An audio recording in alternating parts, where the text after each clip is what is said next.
நான் 2022 தகைசால் தமிழர் விருதை வழங்கினேன். இதுதான் எனக்கு கிடைச்ச பெருமை. நல்ல கனவுகளை நினைச்சு நம்ம பெருமிதம் கொள்ள ஏராளமான நிகழ்வுகள் இருக்கு. உதாரணத்துக்கு 1-2 மட்டும் சொல்றேன். அண்ணல் அம்பேத்கர் விருதை பெறப்போ தமிழ்நாடு அரசு சார்பில் 1 லட்சம் ரூபாய் ஐயாவுக்கு கொடுக்கப்பட்டுச்சு. அதில் 50,000 இந்திய கம்யூனிஸ்ட் கட்சிக்கும் இன்னொரு 50,000 விவசாய சங்கத்துக்கும் கொடுத்துட்டார் தோழர் நல்லக்கன் அவர்கள். இப்போ நம்ம ஆட்சிக்கு வந்த விருப்பம் இருக்கு. என்னுடைய திருக்கரத்தால தகைசால் தமிழர் விருதை கொடுத்தப்போ அப்ப 10 லட்சம் ரூபாயை தந்தோம். அந்த 10 லட்சம் ரூபாய மட்டும் இல்ல, அதோட 5,000 ரூபாய் சேர்த்து 10,05,000 ரூபாய் தமிழ்நாடு அரசுக்கே நிவாரண நிதியாக அளித்தவர் தான் நம்ம ஐயா அவர்கள். அவருடைய 80வது பிறந்த நாளின் போது அந்த இந்திய கம்யூனிஸ்ட் கட்சியினுடைய செயலாளர் தா பாண்டியன் அவர்களும் பொருளாளர் MS தாவீத் அவர்களும் 1 கோடி ரூபாய் திரட்டி தந்தாங்க. அந்த 1 கோடி ரூபாயை மேடையிலேயே இந்திய கம்யூனிஸ்ட் கட்சிக்கு கொடுத்து விட்டவர் தான் நம்ம ஐயா அவர்கள். அதே மேடையில தமிழ் சார்ந்தோர் பேரவை அருணாச்சலம் அவர்களும் மதிப்பிற்குரிய இளவேணில் அவர்களும் இணைஞ்சு எடுத்த முயற்சியின் காரணமாக கார் ஒண்ணு வாங்கி தலைவர் கலைஞர் மூலமா சாவியை ஒப்படைச்சாங்க. அந்த காரையும் இயக்கத்துக்காக கொடுத்து விட்டார். இப்படி இயக்கம் வேறு தான் வேறுன்னு நினைக்காம இயக்கத்துக்காகவே இயக்கமாகவே வாழ்ந்துட்டு இருக்கக்கூடிய மனிதரை நினைச்சு பெருமிதம் கொள்ளாமல் இருக்க முடியுமா? கட்சிக்காகவே உழைச்சார். உழைப்பால் வந்த பணத்தை எல்லாம் கட்சிக்காகவே கொடுத்தார். அதனால்தான் வரலாற்றில் இன்றைக்கு உயர்ந்து நிற்கிறார். எப்படிப்பட்ட வரலாறு அவருடையது நினைச்சு பார்க்கிற. 12 வயசுல போராட்டக்காரனாக உருவாகி 15 வயசுல பொது உடைமை கொள்கைகளால் ஈர்க்கப்பட்டு 18 வயசுல இந்திய கம்யூனிஸ்ட் கட்சியில இணைந்து கொண்டு அவர் வாழ்ந்த தியாக வாழ்வு எப்படிப்பட்டது? தலைமறைவு வாழ்க்கை, சிறைச்சாலைகள், சித்திரவதை, கட்டி வச்சு ரோட்ல போட்டு அடிச்சாங்க, சிகரெட்டால சுட்டாங்க, மலை உச்சிக்கு தூக்கி கொண்டு போய் போட்டுட்டு மிரட்டாங்க.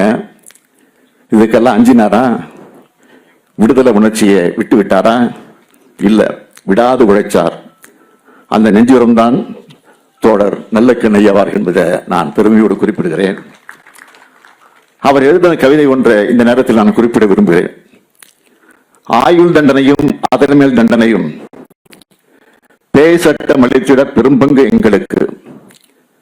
ஆண்டு பலவாக அடக்கியே போட்டாலும் மாட்டி சிறைக்குள்ளே மக்கி போட்டாலும் மக்கள் சக்தியின் மேல் மாறாத நம்பிக்கை என்னாலும் கொண்டுள்ளோம், எதற்கும் அஞ்சவில்லை என தன்னுடைய நெஞ்சுரத்தை வெளிப்படுத்தும் விதமாக கவிதை எழுதியிருக்கிறார். கவிதையை சொன்னபடி என்னாலும் அஞ்சாமல் வாழ்ந்து வருகிறார். தாமிரபரணியை காக்க அவர் நடத்தின போராட்டம் பற்றி எல்லோருக்கும் தெரியும். அப்போ சென்னை உயர்நீதிமன்றம் என்ன சொல்லுச்சு தெரியுமா? நமக்கெல்லாம் தனிப்பட்ட வேலை என்பது வீட்டு வேலையாக அமைகிறது. ஆனால் இந்த மனிதருக்கு எந்த நேரமும் பொதுமக்களை பற்றி சிந்தனையும் அவர்களுக்காக உழைப்பதை தவிர வேறு வேலையே இல்லைன்னு சென்னை உயர்நீதிமன்றமே பாராட்டிச்சு. எப்படிப்பட்ட பயணம் இது? நாட்டுக்கு எதிராக சதி செஞ்சார்னு குற்றம் சாட்டி 7 ஆண்டுகள் சிறை வச்ச காலம் மாறி உயர் நீதிமன்றமே பாராட்டக்கூடிய அளவுக்கு தன்னுடைய உண்மையான உழைப்பால் உயர்ந்தவர் ஐயா நல்லக்கன் அவர்கள். ஒரு லட்சியத்துக்காக உண்மையா உழைச்சி எல்லா அமைப்புகளோட அனுமதியை பெறலாம்னு நிரூபித்தவர் ஐயா நல்லக்கன் அவர்கள். 1925ஆம் ஆண்டு டிசம்பர் 20ஆம் நாள் இந்திய கம்யூனிஸ்ட் கட்சி தொடங்கப்பட்டுச்சு. அதே ஆண்டு அதே மாதத்தில் 26ஆம் தேதி ஐயா நல்லக்கன் அவர்கள் பிறக்கிறார். அந்த வகையில் ஒரு இயக்கமும் நூற்றாண்டு விழா கொண்டாடுகிறது. அந்த இயக்கத்துடைய மாபெரும் தலைவரும் நூற்றாண்டு விழா கொண்டாடுகிறார். நூற்றாண்டு கொண்டாடும் இந்திய கம்யூனிஸ்ட் கட்சிக்கும் அதோட அகில இந்திய தலைவர்களுக்கும் தமிழ் மாநில செயலாளர் தோழர் முத்தரசன் அவர்களுக்கும் அனைத்து தோழர்களுக்கும் நான் இந்த நேரத்தில் வாழ்த்துக்களை தெரிவிச்சுக்கிறேன். திராவிட இயக்கத்துக்கும் பொதுவுடைமை இயக்கத்துக்கான அரசியல் நட்பு இடையிடையே விட்டு போயிருக்கலாம். ஆனால் கொள்கை நட்பு எப்பொழுதும் எந்த சூழ்நிலையும் தொடரும். அது தொடரக்கூடியது. மார்க்ஸ் ஏங்கல்ஸ் இணைந்து எழுதின கம்யூனிஸ்ட் கட்சி அறிக்கையை முதல்ல தமிழை மொழிபெயர்த்து வெளியிட்டவர் தந்தை பெரியார் அவர்கள். சுயமரியாதை இயக்கத்தை தொடங்கினப்போ தந்தை பெரியாருக்கு தோள் கொடுத்தவர் சிந்தனை சிற்பி சிங்காரவேலர் அவர்கள். இதே சுயமரியாதை இயக்கத்தை வந்த தோழர் ஜீவா அவர்கள் தான் இந்திய கம்யூனிஸ்ட் கட்சியுடைய மாபெரும் தலைவராக உயர்ந்து அந்த இயக்கத்தை வளர்ச்செடுத்தார். திராவிட இயக்கம் உருவாகாமல் போயிருந்தால் நானே கம்யூனிஸ்ட் கட்சியில் இருந்திருப்பேன் என்று சொன்னவர் தலைவர் கலைஞர் அவர்கள். இவ்வளவையும் சொல்ற என்னோட பேர ஸ்டாலின் தான்.